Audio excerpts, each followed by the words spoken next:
Shalom Aleichem Ahmed Yesharia. It's very exciting when you begin learning the underlying Hebrew language of the Old Testament, of the Hebrew Bible, and you begin seeing greater insights into all kinds of different aspects of the teaching of the Bible. But a common problem occurs when one begins to have a disproportionate amount of confidence in his newly developing knowledge of the Hebrew language, and therefore jumps to conclusions regarding use of certain words or meanings of certain verses, independent of what scholars and researchers have to say. An example of this can be found among certain segments of what is called the sacred name movement. This movement consists of people of all kinds of different beliefs and perspectives. The main thing that unites them all is that they advocate, in all sincerity and good intention, the use of the Hebrew terms for the divine names of God and for place names and the like, when the original pronunciation can easily be represented in the English language. That is, I happen to agree with that. But one of the negative side effects in this movement, at least with some of them, is an attitude wherein they perceive anyone who disagrees on any use of these names to be a heretic or an idolater, and they jump to that conclusion. A good example of this is use of the term Baal. Baal was the proper name of one of the idols that was worshipped in the Levant, in the area of what is now the land of Israel.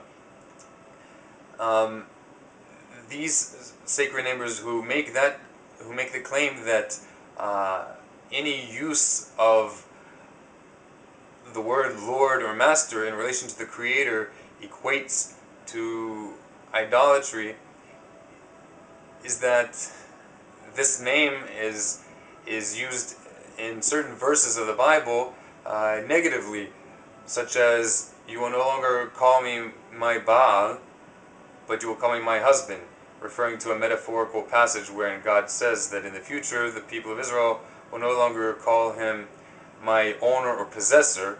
Baal means owner or possessor. It has kind of, if you think about it, could have negative connotations. So instead of considering the Lord there, constantly relating to him in this kind of burdensome, scared mindset, they will relate to him as my husband, so to speak, Ishi.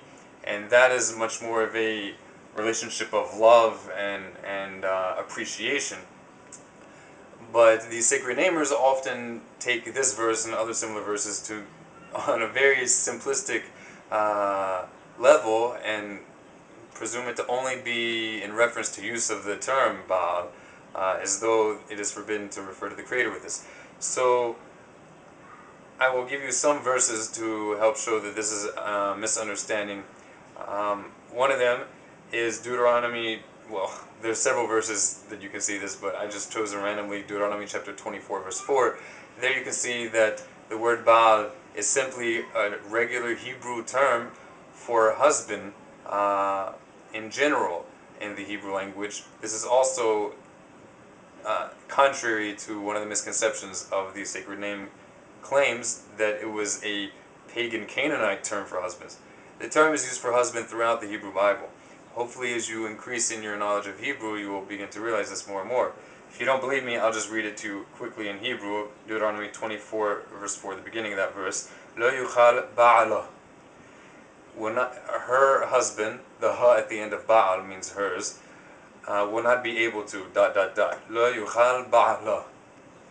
Alright, another example of this term, used just in the regular sense, not in reference to the idol and not in reference to a husband, again the word means possessor or owner, is Ecclesiastes chapter 7 verse 12. There it says, "Ki basalha حخما basalha كاسف ويثرن طاعت حخما تحيا بعلاها." Again, the ha at the end of that last word means hers.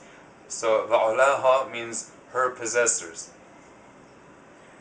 You can see the term used in the Hebrew Bible in reference to the Creator, blessed be He. In the book of Isaiah, chapter 1, verse 3, there it is not at all implied that it is negative to use this term in reference to the Creator. In the contrary, after giving the analogy, the Almighty says that the Almighty essentially equates Himself with the Baal, the possessor, in the analogy. There it says, the ox recognizes, he knows his owner, his possessor. وَحَمَارْ أَبُوس بَعَلَوْ إِسْرَائِيل لَا يُضَعْ عَمِي لَا يُثْبُنَنْ. So there it says, but Israel didn't know, in reference to knowing Israel's owner or possessor in the time of Israel's rebellion. So there it says, وَحَمَارْ أَبُوس بَعَلَوْ. Ba'alo means his Baal, his possessor, and then the Almighty immediately after equates Himself with that in relation to Israel. He equates Himself with the Baal, the possessor, the owner. An explicit equation of God to Baal, not as a proper name or noun, but simply as an adjective or verb, is in the book of the prophet Nahum, chapter 1, verse 2. There it says, Elqamna wa nuqim adhunoi. Nuqim adhunoi va'al hama. Va'al hama. It says that the transcendent one is va'al hama. That means possessor of wrath, when he pours out judgment. Now, it is true that the term Baal is never used in relation to the Creator as a proper noun or a proper name.